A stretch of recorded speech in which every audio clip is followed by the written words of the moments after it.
Oke, assalamualaikum warahmatullahi wabarakatuh. Selamat pagi. Kembali lagi di channel YouTube saya Yanto Multimedia Education. Di sini saya akan menjelaskan bagaimana prosedur pendataan emis melalui aplikasi Feeder, yaitu aplikasi yang paling baru yang dikeluarkan oleh Kemenak yang digunakan untuk pendataan emis pada semester genap tahun pelajaran 2019-2020 sesuai dengan surat edarannya di sini tertanggal 6 Februari 2020. Di sini pendataan emis pada tahun 2019-2020 semester 2 itu menggunakan aplikasi Feeder Madrasah. Nah, di sini cara mendownloadnya ada. Nanti saya jelaskan di video ini selanjutnya. Jangan lupa like and subscribe. Sesuai dengan petunjuknya, di sini kita harus memiliki akun emis terlebih dahulu. Mungkin dari Bapak Ibu guru semuanya sudah memiliki akun emis yang kemarin yang pernah digunakan untuk melogin melewati akun emis online. Terus kemudian download aplikasi Feeder emis melalui menu unduhan dashboard emis. Nah, di sini saya sudah masuk ke emis Pendis. Terus kita geser ke bawah, kita klik ini aplikasi emis Feeder atau dalam kurung baru, kita coba klik saja. Nanti munculnya akan seperti ini. Di sini ada beberapa pilihan downloadnya. Untuk yang atas sendiri itu adalah untuk yang mendownload aplikasinya. Di yang bawah untuk mengecek hasil sinkron atau monitoringnya. Terus yang bawahnya itu prosedur pendataannya bagaimana. Terus yang bawahnya lagi itu ada penjelasan tentang aplikasi Feeder. Nah, di sini saya sudah mendownload aplikasi Feedernya. Di sini dalam bentuk RAR, memorinya 89 KB. Terus sudah saya ekstrak di sini.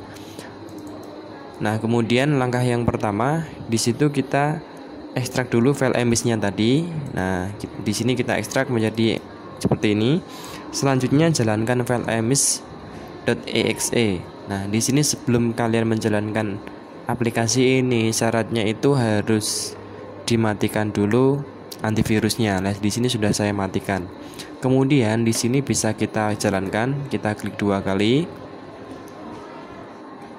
Nah, kemudian kita masukkan akun email emis yang dibuat login tahun sebelumnya atau semester ganjil kemarin.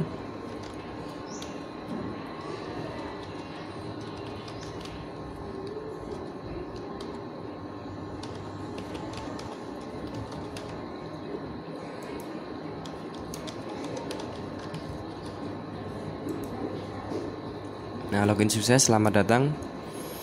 Nah, inilah tampilannya dari aplikasi Feeder emis yang terbaru. Tampilannya seperti ini. Ini menggunakan online. Kalau login pertamanya itu harus online. Tapi untuk selanjutnya itu offline.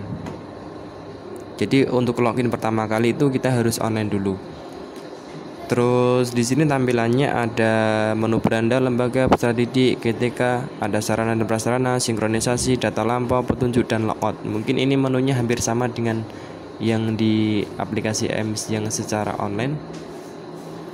Terus selanjutnya kita masuk ke data lampau. Nah, di sini kita klik menu data lampaunya. Terus kemudian kita import satu persatu dari siswa, GTK dan Sarpras. Kita coba yang pertama. Nah, berarti kita itu importnya itu dari data yang lama atau data di semester ganjil. Nah, kita import siswa dulu. Nah, di sini sudah berhasil, datanya 68 dan gagalnya 0. Kita klik OK. Kemudian kita import dari data GTK-nya, guru tenaga kependidikannya.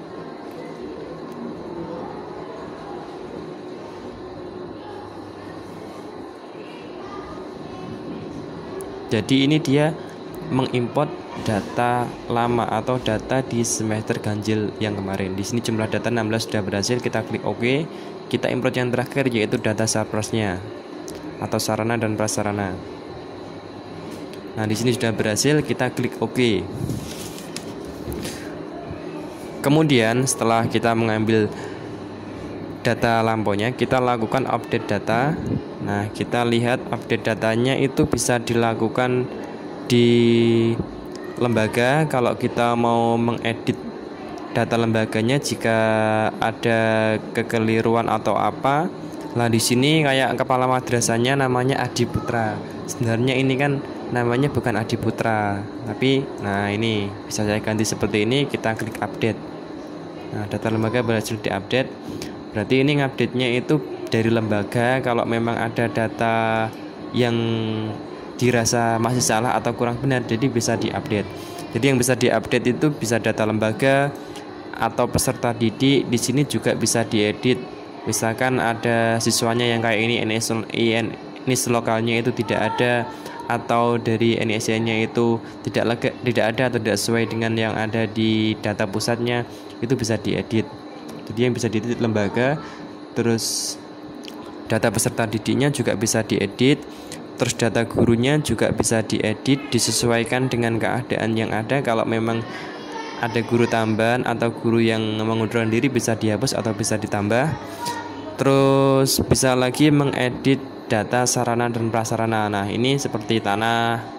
Nah tanahnya masih kosong semuanya, jadi harus perlu diedit. Terus ruangan, listrik, sanitasi, internet, dan pendukung yang lainnya itu juga bisa diedit semuanya. Berarti kita melakukan editnya itu bisa dari lembaga, peserta didik, GTK, dan sarana dan prasarana. Setelah kita edit dan kita sesuaikan dengan data yang sekarang atau data yang semester genap, selanjutnya kita masuk ke menu sinkronisasi. Nah, untuk masuk ke sinkronisasi ini, di sini itu sistemnya menggunakan online, karena data yang akan kita sinkron itu dimasukkan ke data pusat atau kita sinkronkan dengan server yang ada di pusat. Jadi kalau dikiranya sudah data lembaga, peserta didik, GTK, dan sarana prasarana sudah lengkap, jadi kita sinkron lewat menu sinkronisasi. Ini syaratnya harus online karena kita menyinkron dari data lembaga, data siswa, data GTK, dan data sarprasnya itu disinkronkan dengan server pusat.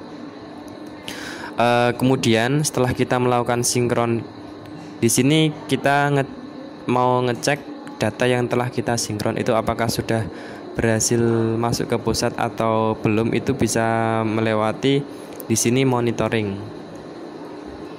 Nah, di sini yang cek hasil sinkron AFP melalui feeder monitoring.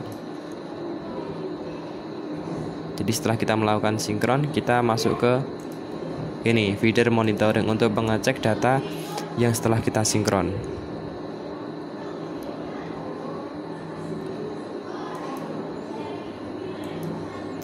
Maaf agak lemot ini ternyata.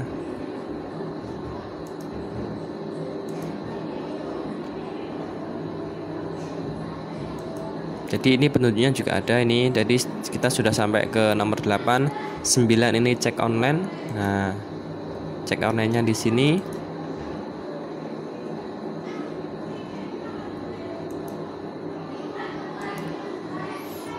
Jadi kita ngeceknya melalui ini, tapi lah ini.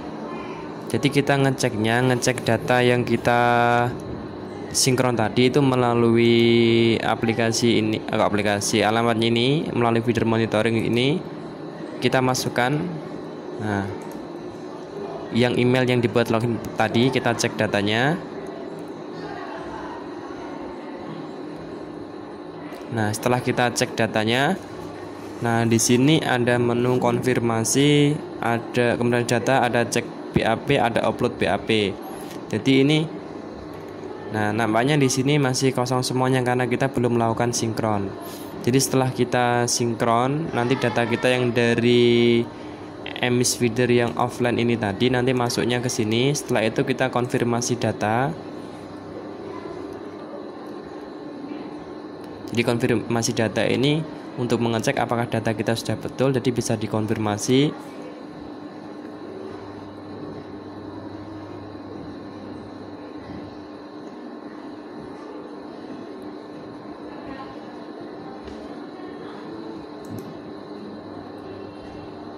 Jadi konfirmasi data ini untuk mengecek data kita apakah sudah benar atau belum.